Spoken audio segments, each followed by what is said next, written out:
જય સ્વામિનારાયણ. શ્રી સ્વામિનારાયણ વિદ્યાસાગર શાળાના ધોરણ 9ના વિજ્ઞાન વિષયના વિડીયો લેક્ચરમાં આપ સૌ વિદ્યાર્થીઓનું સ્વાગત છે.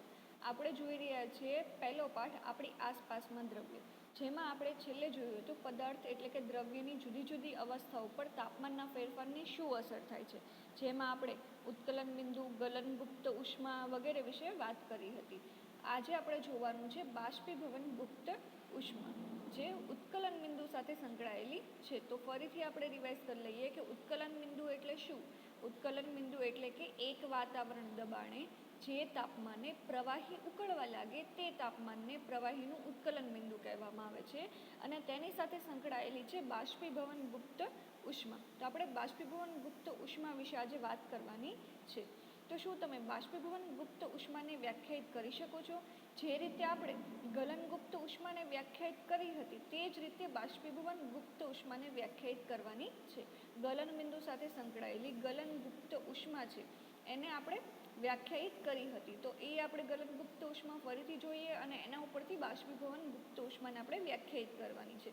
તો ગલનગુપ્ત ઉષ્મા પદાર્થના ગલન બિંદુ જેટલા તાપમાને, જે તાપમાને પદાર્થ પીગળવા લાગે તો એટલા તાપમાને પદાર્થના ગલન બિંદુ જેટલા તાપમાને એક વાતાવરણ દબાણે 1 કિલોગ્રામ કયા પદાર્થનું? ઘન પદાર્થનું. શેમાં રૂપાંતર થાય? પ્રવાહીમાં રૂપાંતરિત થવા માટે જરૂરી ઉષ્મા ઉર્જાને ગલનગુપ્ત ઉષ્મા કહેવામાં આવે છે.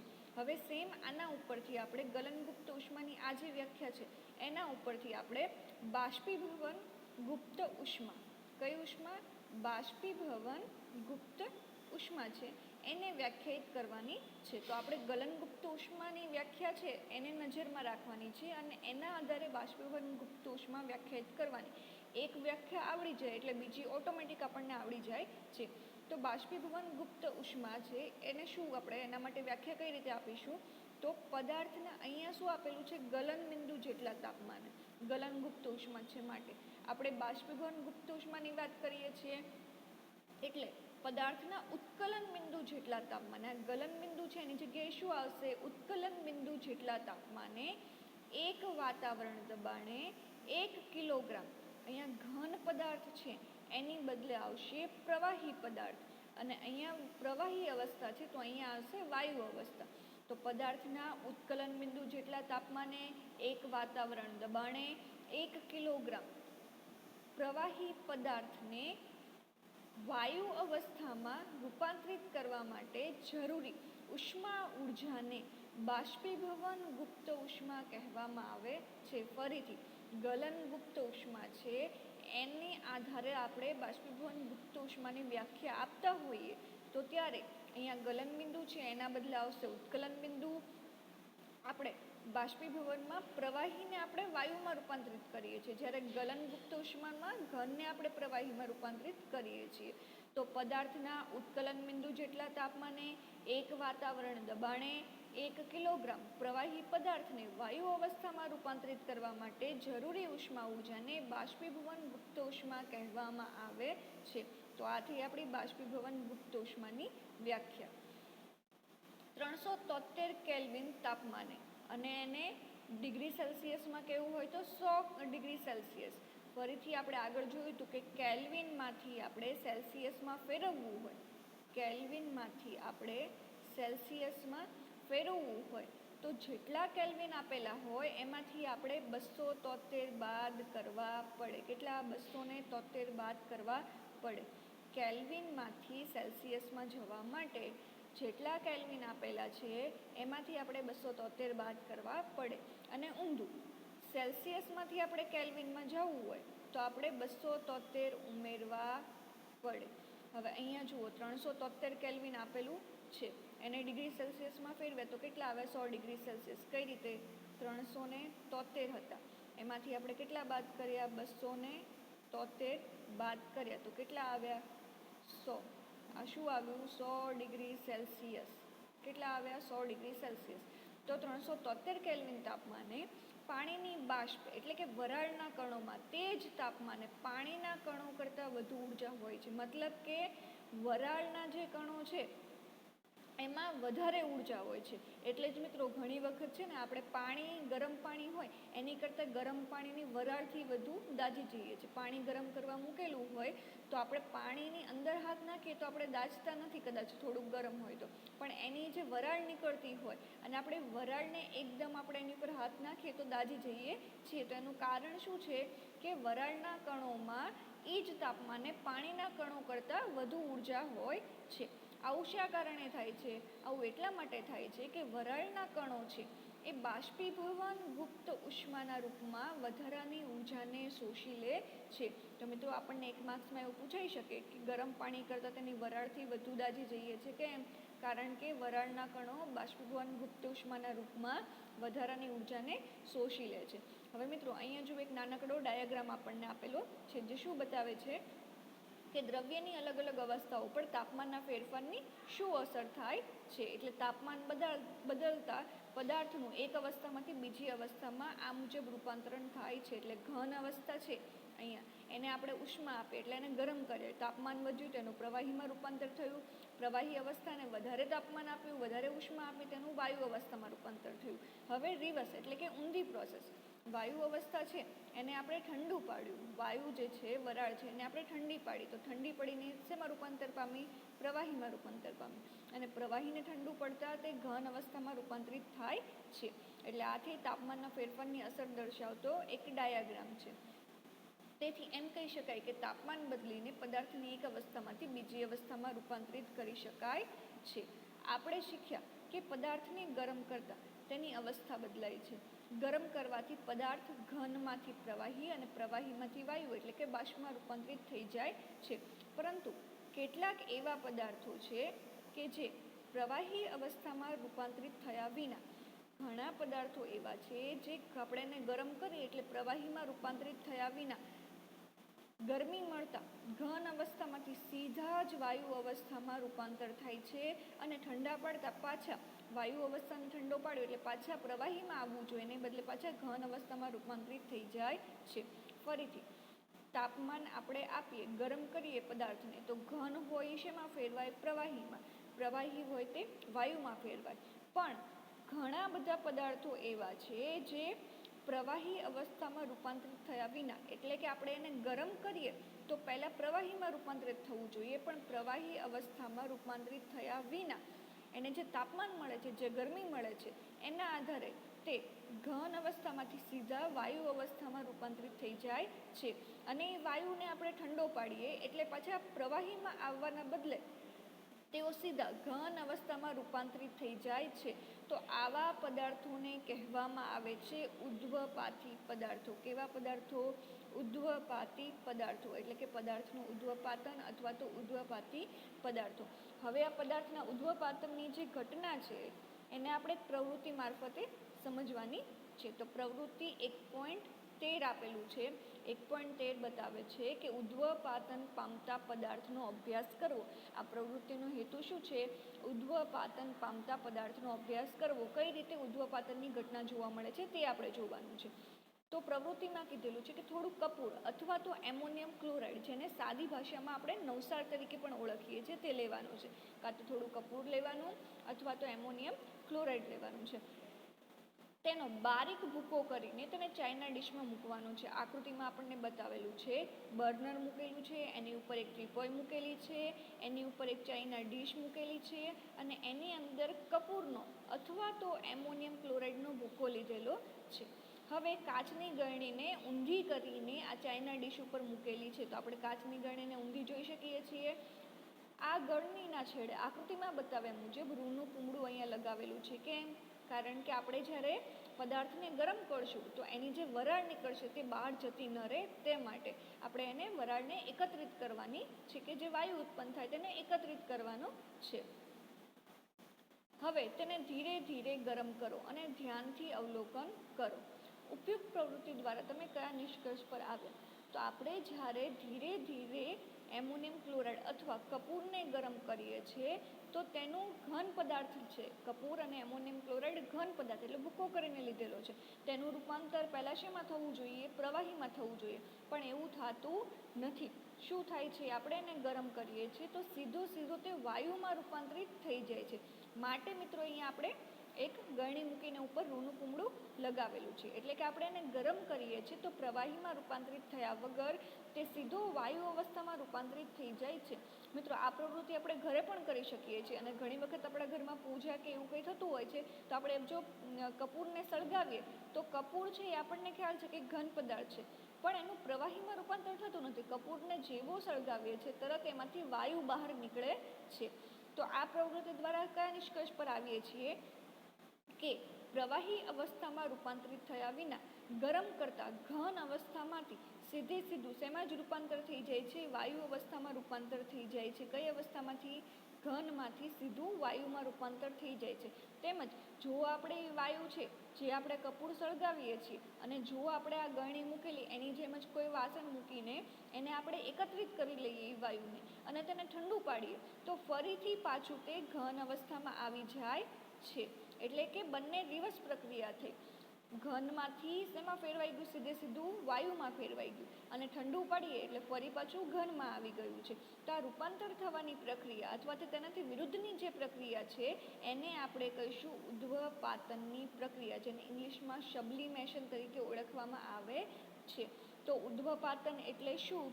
કે ઘન પદાર્થનું પ્રવાહી અવસ્થામાં રૂપાંતરણ થયા વિના ગરમ કરતાં તે ઘન અવસ્થામાંથી સીધું વાયુ અવસ્થામાં તેમજ ઠંડુ પાડતા ફરી પાછું ઘન અવસ્થામાં રૂપાંતર થવાની પ્રક્રિયાને ઉદ્ધ્વપાતન કહેવામાં આવે છે, જે આપણે પ્રવૃત્તિ મારફત સમજી. તો મિત્રો આ થયું તાપમાનના ફેરફારની દ્રવ્યની અવસ્થા ઉપર થતી અસર.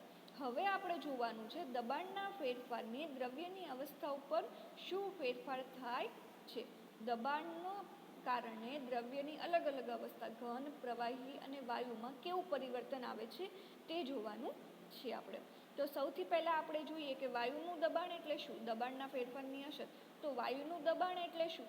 તો દબાણ એટલે શું કે પાત્રની દિવાલ પર જે પાત્રમાં દ્રવ્ય ભરેલું છે તે પાત્રની દિવાલ પર વાયુના કણો દ્વારા, વાયુ ભરેલો છે તો પાત્રની દિવાલ પર વાયુના કણો દ્વારા પ્રતિ એકમ ક્ષેત્રફળ પર લાગતા બળને વાયુનું દબાણ કહેવામાં આવે છે. એટલે કે દબાણનું આપણે સૂત્ર આપવું હોય તો શું કહી શકીએ? દબાણ બરાબર બળ છેદમાં ક્ષેત્રફળ. દબાણ બરાબર બળ છેદમાં ક્ષેત્રફળ, એટલે કે પાત્રની દિવાલ પર વાયુના કણો દ્વારા પ્રતિ એકમ ક્ષેત્રફળ પર લાગતા બળને વાયુનું દબાણ કહેવામાં આવે છે. અને દબાણના ફેરફારની અસર આપણે જોઈએ. આપણે અગાઉ શીખી ગયા છીએ કે ઘટક કણો વચ્ચેના અંતર જુદા જુદા હોવાને કારણે દ્રવ્યની જુદી જુદી અવસ્થામાં વિવિધતા જોવા મળે છે. આપણે જોયું કે દ્રવ્યની અલગ અલગ અવસ્થામાં વિવિધતા હોય તો શેના કારણે? કે દ્રવ્યની અંદર રહેલા જે કણો છે એની વચ્ચેના અંતર અલગ અલગ હોય છે. ઘટક કણો છે એની વચ્ચેના અંતર અલગ અલગ હોવાને કારણે દ્રવ્યની જુદી જુદી અવસ્થામાં વિવિધતા જોવા મળે છે. કોઈ ગેસ સિલિન્ડરમાં ભરેલા વાયુ પર દબાણ લગાવીને સંકોચન કરવાથી શું થશે? આપણે પહેલાં પણ વાત કરી હતી કે આપણા ઘરમાં જે ગેસનો સિલિન્ડર વાપરીએ છીએ તેમાં વાયુ ભરેલો હોય છે તો કેટલો બધો વાયુ એમાં ભરેલો હોય છે, તો એ કઈ રીતે ભરેલો હોય છે? અને દબાણ આપીને ભરવામાં આવેલો હોય છે જેથી વધારે ને વધારે ભરી શકાય. કારણ કે જેમ દબાણ આપીએ એમ એનું સંકોચન થતું જાય છે, કણો એકબીજાની નજીક આવતા જાય અને એટલા પ્રમાણમાં તે વધારે ભરી શકાય છે. શું તેના કણો વચ્ચેનું અંતર ઓછું થઈ જશે? આપણે દબાણ આપીએ તો શું તેના કણો વચ્ચેનું અંતર ઓછું થઈ જાય છે? શું તમને લાગે છે કે દબાણ વધારવા કે ઘટાડવાથી પદાર્થની અવસ્થામાં કોઈ ફેરફાર થઈ શકે છે? તો હા, દબાણ વધારવાથી કે ઘટાડવાથી છે દ્રવ્યના કણો વધુ નજીક લાવી શકાય છે. તો નિયત તાપમાને દ્રવ્ય અવસ્થા, અને એમાંય પાછી ખાસ કરીને વાયુ અવસ્થા માટે આ વધારે લાગુ પડે છે. વાયુ અવસ્થામાં રહેલો કોઈ પણ પદાર્થ હોય તો એની ઉપર દબાણ વધારવામાં કે ઘટાડવામાં આવે તો એના જે ઘટક કણો છે એકબીજાની વધુને વધુ નજીક આવવાનો પ્રયત્ન કરે છે. બાકીની બંને અવસ્થાને પણ આ દબાણની અસર લાગુ પડે છે, પણ વાયુ અવસ્થા માટે આ વધારે કામ કરે છે. એટલે કે વાયુ અવસ્થા પર નિયત તાપમાને દ્રવ્યની અવસ્થા, અને એમાં ખાસ કરીને વાયુ અવસ્થા પર દબાણ વધારવામાં આવે તો તેના ઘટક કણો એકબીજાની વધુને વધુ નજીક આવવાનો પ્રયત્ન કરે છે. અને દબાણ જેમ વધારીએ તેમ વાયુનું રૂપાંતર પ્રવાહીમાં થાય અને અંતે તેનું રૂપાંતર ઘનમાં થઈ શકે છે. મિત્રો, આપણે જોઈએ છે કે ગેસનું સિલિન્ડર છે એમાં શું ભરેલું હોય છે? વાયુ, પણ દબાણ આપીને ભરેલો હોય છે, બરાબર છે. એટલે આપણે એલપીજી સિલિન્ડર આપણે એને કહીએ છીએ. આપણે એલપીજીનું ફૂલ ફોર્મ પહેલાં જોયું હતું. એલપીજી એટલે લિક્વિફાઈડ પેટ્રોલિયમ ગેસ. ગેસ છે પણ કેવો? લિક્વિફાઈડ. તો અહીંયા મિત્રો આપણે જોઈએ કે ગેસનું સિલિન્ડર છે એમાં દબાણ આપીને વાયુ ભરેલો હોય છે. દબાણ આપીને વાયુ ભરેલો હોય છે એટલે એ લિક્વિડમાં ફેરવાઈ જાય છે. એટલે દબાણ વધારીએ તો વાયુનું રૂપાંતર પ્રવાહીમાં થઈ જાય છે, એટલે એને લિક્વિફાઈડ પેટ્રોલિયમ ગેસ કીધેલો છે. તો અહીંયા આપણને આકૃતિ 1 પોઈન્ટ આપેલી છે, એમાં બતાવેલું છે કે દબાણ વધારવાથી દ્રવ્યના કણોને વધુ નજીક લાવી શકાય છે. એક નળાકાર સિલિન્ડર છે, એમાં આપણે શું પિસ્ટન મારફતે એને દબાણ આપીએ છીએ. એક પિસ્ટન છે, આ પિસ્ટનની મારફતે એની અંદર રહેલો જે વાયુ છે અથવા દ્રવ્યની બીજી કોઈ અવસ્થા છે તો આપણે એને દબાણ આપવાનો પ્રયત્ન કરીએ છીએ. તો જેમ દબાણ આપીએ છીએ તો જુઓ, શરૂઆતની જે પરિસ્થિતિ છે પહેલી આકૃતિ, તો એમાં જે ઘટક કણો છે થોડા થોડા છૂટા છે. બીજી આકૃતિ ઉપર આવીએ તો આ બીજી આકૃતિ છે એમાં પિસ્ટનને વધારે દબાવીએ છીએ અને જે અવસ્થા છે એને વધારે આપણે સંકોચન આપવાનો કે દબાણ આપવાનો પ્રયત્ન કરીએ છીએ. તો પહેલી અવસ્થા કરતાં બીજી અવસ્થામાં જે કણો છે એ વધારે એકબીજાની નજીક આવે છે.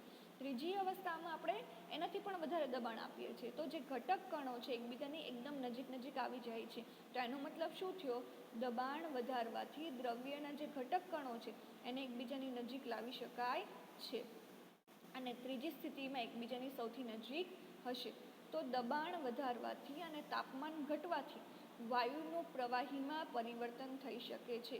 દબાણ વધારવાથી અને તાપમાન ઘટવાથી વાયુનું રૂપાંતર શેમાં થઈ જાય છે? પ્રવાહીમાં થઈ જાય છે.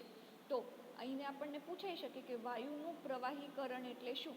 એલપીજી લિક્વિફાઈડ પેટ્રોલિયમ ગેસ પ્રવાહીકૃત, બરોબર છે. તો વાયુનું પ્રવાહીકરણ એટલે શું? તો નિયત જથ્થાના વાયુનું દબાણ વધારવાથી અને તાપમાન ઘટાડવાથી વાયુનું શેમાં રૂપાંતર થઈ જાય છે? પ્રવાહીમાં રૂપાંતર થઈ જાય છે. આ ક્રિયાને વાયુનું પ્રવાહીકરણ કહેવામાં આવે છે. શું તમે ઘન કાર્બન ડાયોક્સાઇડ CO2 વિશે સાંભળ્યું છે? ઘન CO2, ઘન કાર્બન ડાયોક્સાઇડ. આપણે તો અત્યાર સુધી કાર્બન ડાયોક્સાઇડને વાયુ તરીકે જ કીધું છે કે કાર્બન ડાયોક્સાઇડ એક વાયુ છે ઓક્સિજનની જેમ જ તે, પણ અહીંયા આપણને કીધું ઘન અવસ્થામાં રહેલો હોય એના વિશે સાંભળ્યું છે. તેને ઊંચા દબાણે સંગ્રહિત કરવામાં આવે છે. કોને? ઘન CO2 ને ખૂબ જ ઊંચું દબાણ આપીને સંગ્રહિત કરવામાં આવે છે. જો વાતાવરણીય દબાણ એક વાતાવરણ હોય અને અહીંયા આપણને કીધું છે સ્ટાર આપીને કે ATM, એક એટમોસ્ફિયર હોય, તો ઘન CO2 પ્રવાહી અવસ્થામાં આવ્યા વિના સીધો જ વાયુ અવસ્થામાં પરિવર્તિત થઈ જાય છે. તે જ કારણે ઘન CO2 ને સૂકો બરફ પણ કહેવામાં આવે છે. ઘન કાર્બન ડાયોક્સાઇડને સૂકો બરફ તરીકે ઓળખવામાં આવે છે. શા માટે? તો જો વાતાવરણ દબાણ એક વાતાવરણ હોય, વાતાવરણ દબાણ છે એનો એકમ એક વાતાવરણ દબાણ હોય તો ઘન CO2, ઘન કાર્બન ડાયોક્સાઇડ પ્રવાહીમાં આવવો જોઈએ. ઘનમાંથી પ્રવાહીમાં રૂપાંતર થવું જોઈએ સામાન્ય રીતે, પણ ઘનમાંથી પ્રવાહીમાં આવ્યા વિના સીધો જ શેમાં ફેરવાઈ જાય? વાયુ અવસ્થામાં પરિવર્તિત થઈ જાય છે. તે જ કારણે ઘન CO2 ને આપણે સૂકો બરફ તરીકે પણ ઓળખી શકીએ છીએ. હવે અહીંયા મિત્રો આપણને સ્ટાર કરીને અહીંયા બતાવેલું છે વાતાવરણ દબાણ વિશે વાત કરેલી છે, જે આપણને નીચે આપેલું છે તે આપણે જોઈએ.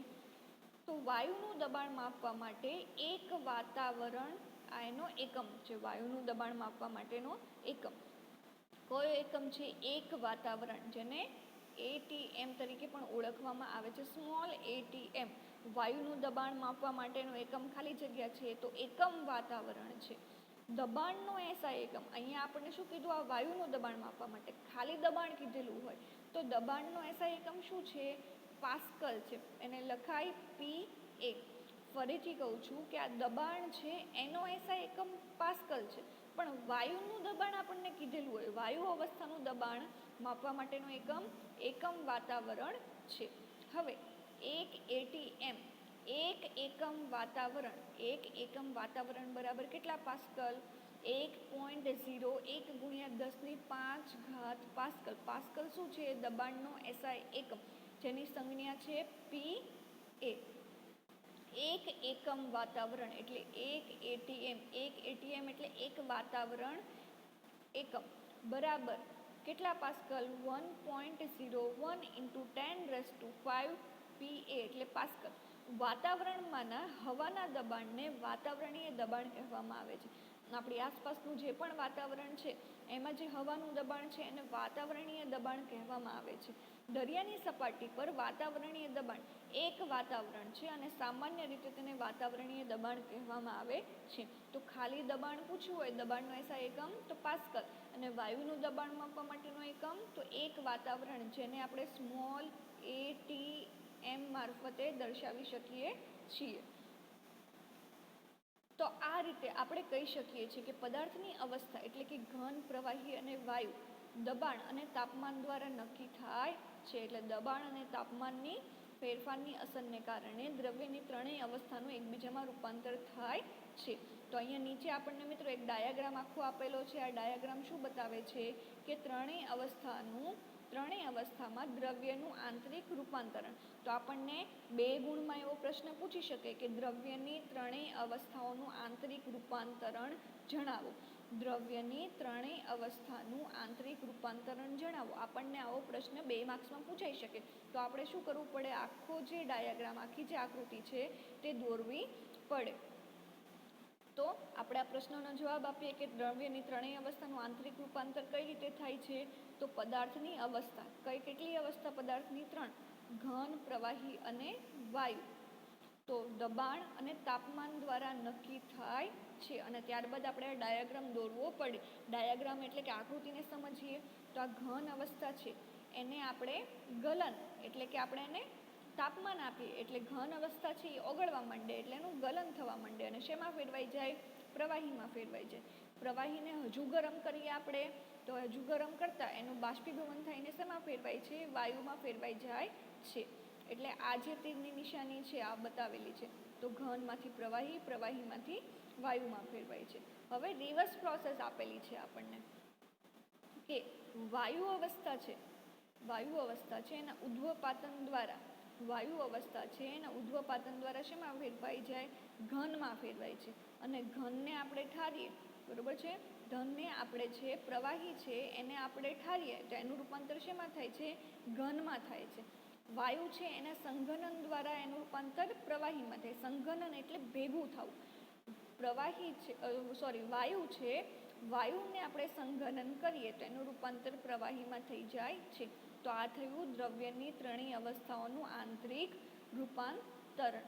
તો મિત્રો આજના લેક્ચરમાં બસ આપણે આટલું જ રાખીશું. જય સ્વામિનારાયણ.